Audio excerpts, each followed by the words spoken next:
अच्छा, भारत में अगर 7 लोगों का परिवार है तो उसके लिए एक गाड़ी चुनना मतलब किसी मिशन से कम नहीं है ना? बिल्कुल। एक तरफ एमपीवीज हैं जो कहती हैं हम समझदार हैं, और दूसरी तरफ एसयूवीज जो चिल्लाती हैं हम दमदार हैं। और बजट देखते देखते तो सिर ही चकरा जाता है, कंफ्यूजन सिर्फ बढ़ता ही जाता है। और ये कंफ्यूजन सिर्फ मॉडल्स को लेकर नहीं है। अब तो ये इस बात पर भी है कि एक भारतीय परिवार अपनी गाड़ी में ढूंढ क्या रहा है।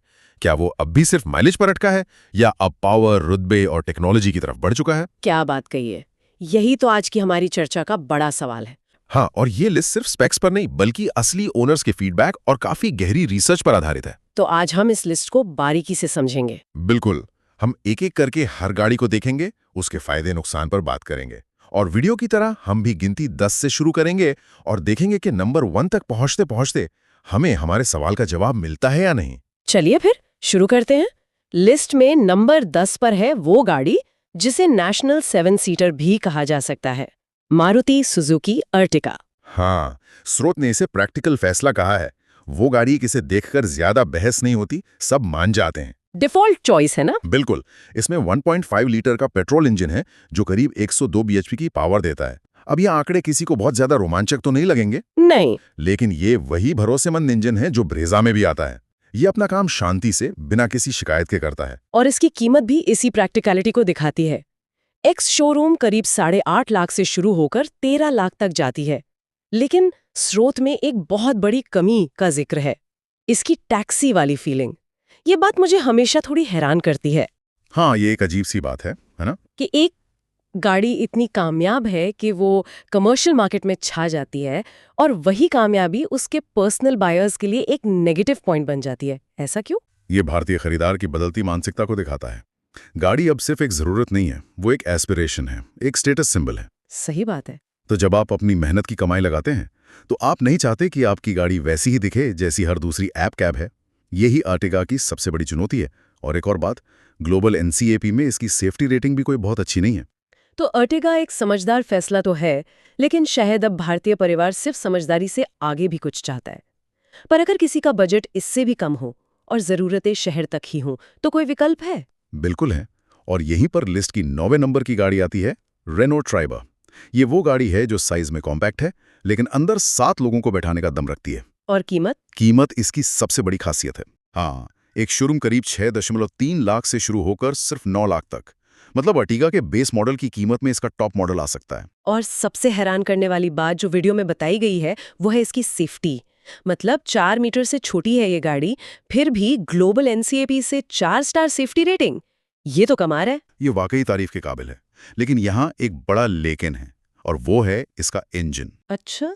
इसमें 1.0 लीटर का इंजन है जो सिर्फ 71 बीएचपी की पावर देता है। ये वही इंजन है जो क्विड में आता है। 1 मिनट, पर क्या 71 बीएचपी शहर के ट्रैफिक के लिए वाकई इतना कम है?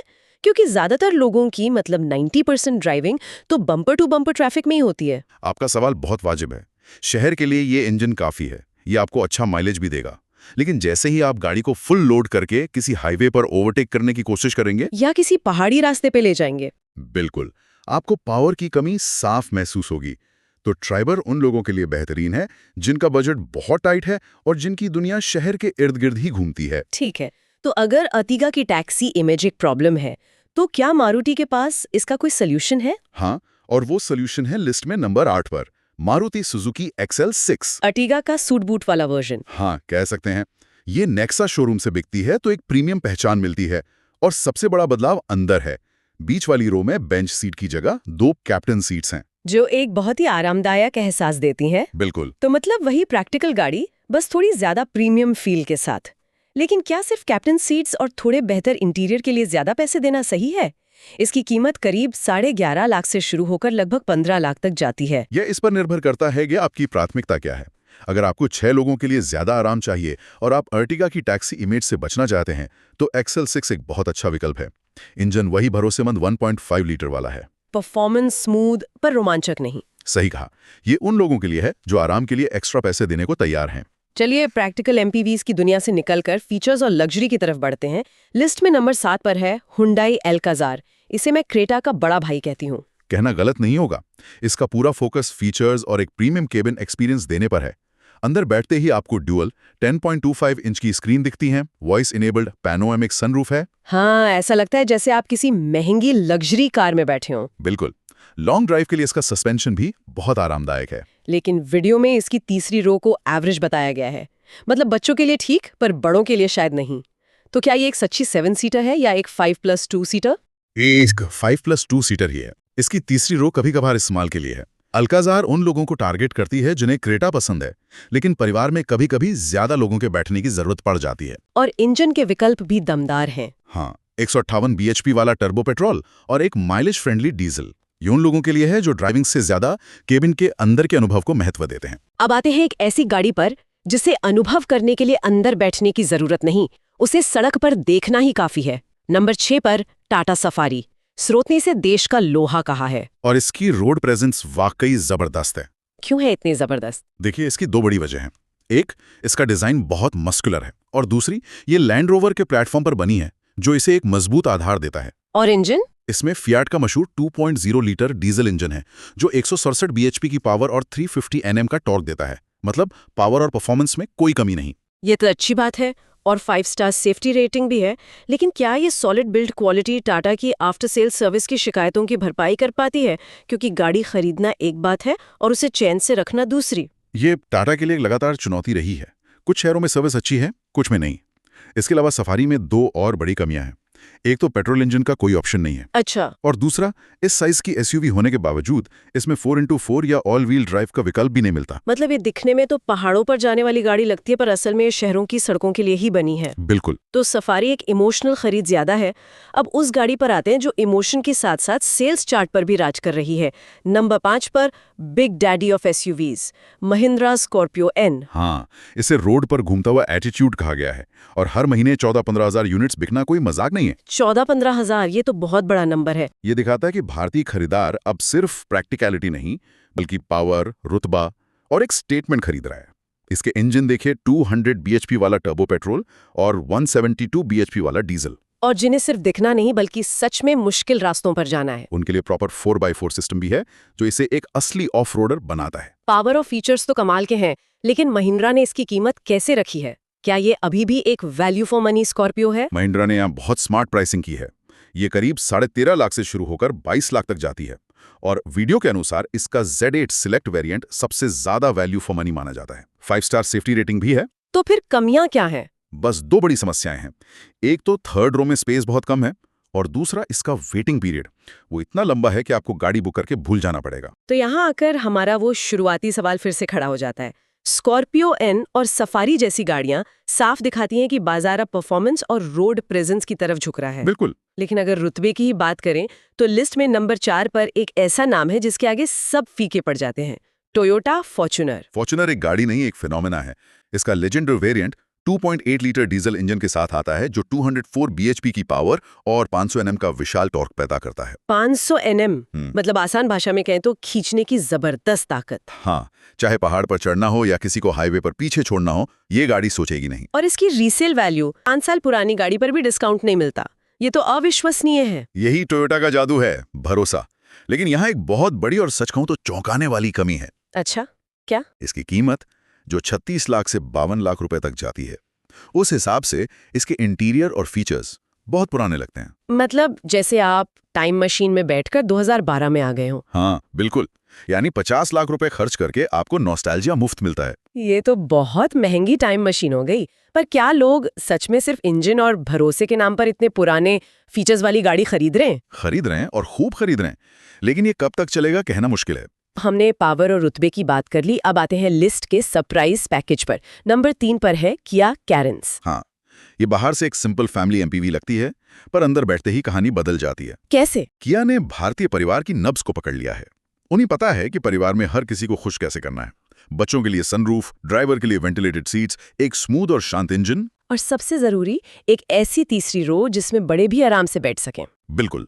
ये प्रैक्टिकलिटी और प्रीमियम फीचर्स का एक बेहतरीन कॉम्बिनेशन है, और इसकी कीमत भी बहुत एग्रेसिव है, करीब 10.5 लाख से 19.5 लाख तक। इस कीमत में ये जो फीचर्स देती है वो इसे एक बहुत मजबूत दावेदार बनाता है। तो फिर ये नंबर 1 पर क्यों नहीं है? इसमें क्या कमी है? देखिए, इसकी कोई बहुत बड़ी कमी नहीं है, बस इसका कैरेक्टर बहुत समझदार है। इसका सस्पेंशन आराम के लिए बना है, तेज रफ्तार पर दौड़ाने के लिए नहीं। इसकी रोड प्रेजेंस स्कॉर्पियो एन या सफारी जैसी डराने वाली नहीं है। समझ गए, ये दिल से ज्यादा दिमाग से लिया जाने वाला फैसला है। लेकिन नंबर 2 पर वो गाड़ी है जो दिल और दिमाग दोनों पर कब्जा कर रही है, महिंद्रा XUV 7XO। हाँ, स्रोत के अनुसार हैरियर और सफारी मिलकर जितनी बिकती हैं, ये लगभग दोगुनी अकेली बिक जाती है। वाह! और इसकी सबसे बड़ी वजह है इसकी इंजीनियरिंग, कि ये 150 किलोमीटर प्रति घंटे की रफ्तार पर भी ऐसी महसूस होती है जैसे 90 पर चल रही हो। इसका हाई स्पीड कॉन्फिडेंस लेवल कमाल का है। बिल्कुल। और इसके इंजन, चाहे पेट्रोल हो या डीजल, दोनों ही अपने सेगमेंट में सबसे पावरफुल है। और इसमें एडास जैसे फीचर्स भी हैं। एडास का मतलब क्या है, जरा आसान भाषा में समझाएंगे? जरूर। एडास यानी एडवांस्ड ड्राइवर असिस्टेंस सिस्टम्स। इसे आप एक स्मार्ट कोपायलट समझ सकते हैं जो कैमरे और सेंसर्स की मदद से सड़क पर नजर रखता है। अगर सामने वाली गाड़ी अचानक ब्रेक लगा दे तो ये खुद ब्रेक लगा सकता है या आपको अपनी लेन में बने रहने में मदद कर सकता है। ये तो सेफ्टी को एक नए लेवल पे ले जाता है। सही कहा। तो पावर, स्टेबिलिटी, फीचर्स, सेफ्टी, ये तो एक पूरा पैकेज लगता है। फिर ये नंबर 1 पर क्यों नहीं? 2 मुख्य कारण।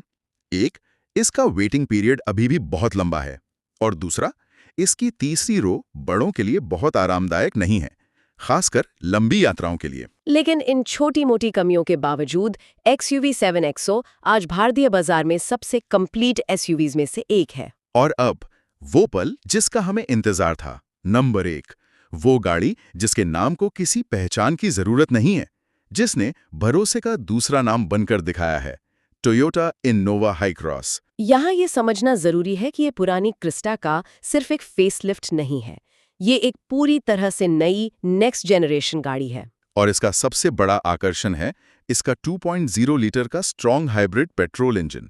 स्ट्रॉन्ग हाइब्रिड, ये क्या होता है? आसान शब्दों में, ये गाड़ी चलती तो पेट्रोल पर ही है, लेकिन इसमें एक छोटी बैटरी और इलेक्ट्रिक मोटर भी लगी है। जब आप धीमी गति पर चलते हैं या ट्रैफिक में होते हैं तो गाड़ी कुछ देर के लिए इलेक्ट्रिक पावर पर चल सकती है, जिससे पेट्रोल की बचत होती है। हाँ, नतीजा, एक बड़ी 7 सीटर होने के बावजूद ये 20 से 22 किलोमीटर प्रति लीटर का माइलेज दे देती है। और ये इतनी शांत और स्मूथ है कि आपको पता भी नहीं चलता कि इंजन कब ऑन और ऑफ हो रहा है। ड्राइविंग एक्सपीरियंस वाकई ऐसा है मानो गाड़ी सड़क पर फिसल रही हो। कोई आवाज नहीं, कोई वाइब्रेशन नहीं। और स्रोत के मुताबिक इसकी सबसे बड़ी USP है इसकी तीसरी रो। बिल्कुल, जहां बड़े भी घंटों तक आराम से बैठ सकते हैं। यही वो चीज है जो इसे बाकी सबसे अलग करती है, एक सच्ची 7 सीटर जहां हर पैसेंजर को बराबर का आराम मिलता है। और फीचर्स भी भरपूर है। हाँ, पैनोरामिक सनरूफ से लेकर ADS तक, ये उन परिवारों के लिए बनी है जिनकी पहली और आखिरी प्राथमिकता सिर्फ और सिर्फ आराम है। जाहिर है, इस आराम की कीमत भी प्रीमियम है, करीब 20 लाख से शुरू होकर 31 लाख रुपए तक। इसकी कुछ सीमाएं भी होंगी। हाँ, इसमें डीजल इंजन का ऑप्शन नहीं है, वेटिंग पीरियड लंबा है और ये ऑफ रोडिंग के लिए बिल्कुल नहीं बनी। लेकिन इनोवा हाईक्रॉस उस रेस में है भी नहीं। ये गाड़ी रेस जीतने नहीं बल्कि फैमिली लाइफ को स्मूथ और आरामदायक बनाने आई है। बिल्कुल, और इसीलिए स्रोत ने इसे नंबर 1 पर रखा है। तो इस पूरी लिस्ट को खंगालने के बाद हम अपने शुरुआती सवाल पर वापस आते हैं। ये साफ है कि अब कोई एक बेस्ट कार नहीं है। बाजार अब अलग अलग प्राथमिकताओं में बंट गया है। बिल्कुल सही। चुनाव इस बात पर निर्भर करता है कि एक परिवार की फिलॉसफी क्या है। अगर आपको रॉ पावर और रुतबा चाहिए तो स्कॉर्पियो एन है। अगर आपको स्मार्ट फीचर्स और वैल्यू चाहिए तो कैरेंस है। और अगर आपको बेजोड़ आराम और मन की शांति चाहिए तो इनोवा हाईक्रॉस है। अंत में एक विचार छोड़कर जाती हूँ, लेकिन जैसा कि वीडियो में बताया गया, 2026 में नई जनरेशन की फॉर्च्यूनर आने की उम्मीद है। हाँ, ये एक बहुत बड़ा सवाल है। तो क्या भारत में एक बेहतरीन फैमिली गाड़ी की परिभाषा बेमिसाल आराम से हटकर बेमिसाल पावर और भरोसे की तरफ बढ़ने वाली है? ये सोचने वाली बात है।